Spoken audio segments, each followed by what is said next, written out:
जय माता दी। मेरे सभी प्यारे दोस्तों, मैं लक्ष्मी शर्मा बड़ों को चरण स्पर्श, छोटों को प्यार और बराबर वालों को दिल से नमस्कार करती हूँ। आज आप सुनेंगे श्री दुर्गा सप्तशती की तीसरा अध्याय और इस अध्याय में सुनेंगे सेनापतियों सहित महिषासुर का वध।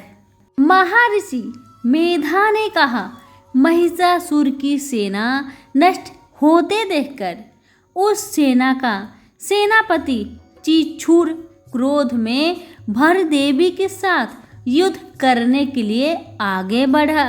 वह देवी पर इस प्रकार वाणों की वर्षा करने लगा मानो सेमरू पर्वत पानी की धारा बरस रहा हो। इस प्रकार देवी ने अपने बाणों से उसके बाणों को काट डाला तथा उसके घोड़ों व सारथी को मार दिया। साथ ही उसके धनुष और उसकी अत्यंत ऊंची ध्वजा भी काट कर नीचे गिरा दिया। उसका धनुष कट जाने के पश्चात उसके शरीर के अंगों को भी अपने बाणों से विंध दिया। धनुष, घोड़े और सारथी के नष्ट होने पर वह असुर ढाल और तलवार लेकर देवी की तरफ आया। उसने अपनी तीक्ष्ण धार वाली तलवार से देवी के सिंह के मस्तक पर प्रहार किया और बड़े वेग से देवी की बाई भुजा पर वार किया। किंतु देवी की बाएं भुजा को छूते ही उस दैत्य की तलवार टूटकर दो टुकड़े हो गए। इससे दैत्य ने क्रोध में भरकर शूल हाथ में लिया और भद्रकाली देवी की ओर फेंका। देवी की ओर आता हुआ वह शूल आकाश से गिरते हुए सूर्य के समान प्रज्वलित हो उठा। शूल को अपनी ओर आते हुए देखकर देवी ने भी शूल छोड़ा और महाअसुर के शूल के 100 टुकड़े कर दिए और साथ ही महाअसुर के प्राण भी हर लिए। चिछुर के मरने पर देवताओं को दुख होने वाला चामर नामक दैत्य हाथी पर सवार होकर देवी से लड़ने के लिए आया और उसने आने के साथ ही शक्ति से प्रहार किया। किंतु देवी ने अपने हुक्कार से ही उसे तोड़कर पृथ्वी पर डाल दिया। शक्ति को टूटा हुआ देखकर दैत्य ने क्रोध से लाल होकर शूल को चलाया, किंतु देवी ने उसको भी काट दिया। इतने में देवी का सिंह उछलकर हाथी के मस्तक पर सवार हो गया और दैत्य के साथ बहुत ही तीव्र युद्ध करने लगा। और फिर वह दोनों लड़ते हुए हाथी पर से पृथ्वी पर आ गिरे और दोनों बड़े क्रोध से लड़ने लगे। फिर सिंह बड़े जोर से आकाश की ओर उछला और जब पृथ्वी की ओर आया तो अपने पंजे से चामर का सिर धड़ से अलग कर दिया। क्रोध में भरी हुई देवी ने शिला और वृक्ष आदि की चोटों से उदग्र को भी मार दिया। कराल को दांतों से, मुक्कों और थप्पड़ों से चूर्ण कर डाला। क्रुद्ध हुई देवी ने गदहा के प्रहार से उद्धत दैत्य को मार गिरा दिया। भिंदी पाल से वास्कल को बाणों से, ताम्र तथा अंधक को मौत के घात उतार दिया। तीनों नेत्र वाली परमेश्वरी ने त्रिशूल से उग्राशय, उग्रवीर्य और महामनु नामक राक्षसों को मार गिराया।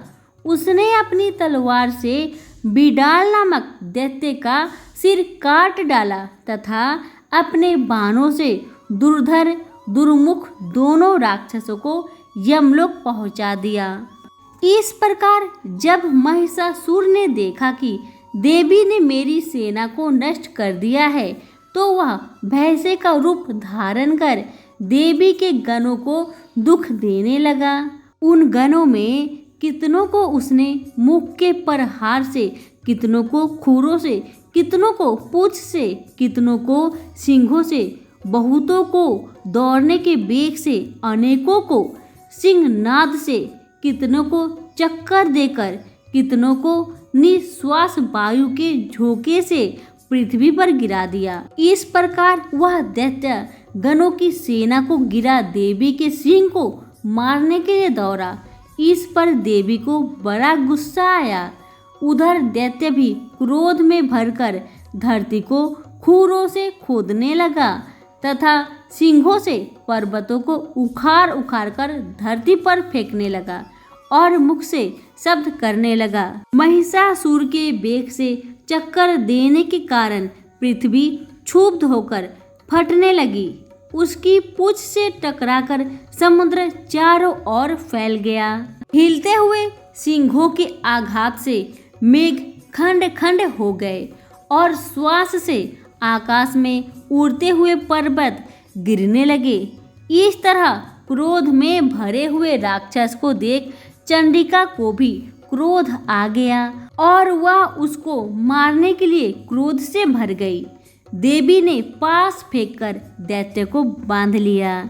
उसने बंध जाने पर दैत्य का रूप त्याग दिया और सिंह का रूप बना लिया और जैसे ही देवी उसका सिर काटने के लिए तैयार हुई, उसने पुरुष का रूप बना लिया जो कि हाथ में तलवार लिए था।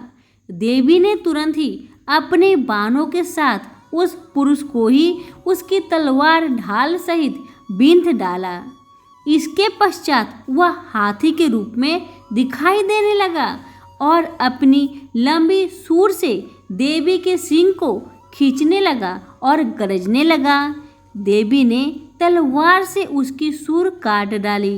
तब राक्षस ने एक बार फिर भैंसे का रूप धारण कर लिया और पहले की तरह चर अचर जीवों सहित समस्त त्रिलोकी को व्याकुल करने लगा। इसके पश्चात क्रोध में भरी हुई देवी बारंबार उत्तम मधु का पान करने लगी और लाल लाल नेत्र करके हंसने लगी। उधर बलवीर्य तथा मद से क्रुद्ध हुआ दैत्य भी गरजने लगा। अपने सींगों से देवी पर पर्वतों को फेंकने लगा। देवी अपने बाणों से उसके फेंके हुए पर्वतों को चूर्ण करती हुई बोली, ओ मूर्ख, जब तक मैं मधुपान कर रही हूँ तब तक तू गरज ले और इसके पश्चात मेरे हाथों तेरी मृत्यु हो जाने पर देवता गरजेंगे। महर्षि मेधा ने कहा। यूं कहकर देवी उछलकर उस दैत्य पर चढ़ी और उसको अपने पैर से दबाकर शूल से उसके गले पर आघात किया। देवी के पैर से दबने पर भी दैत्य ने अपने दूसरे रूप से अपने मुख से बाहर होने लगा।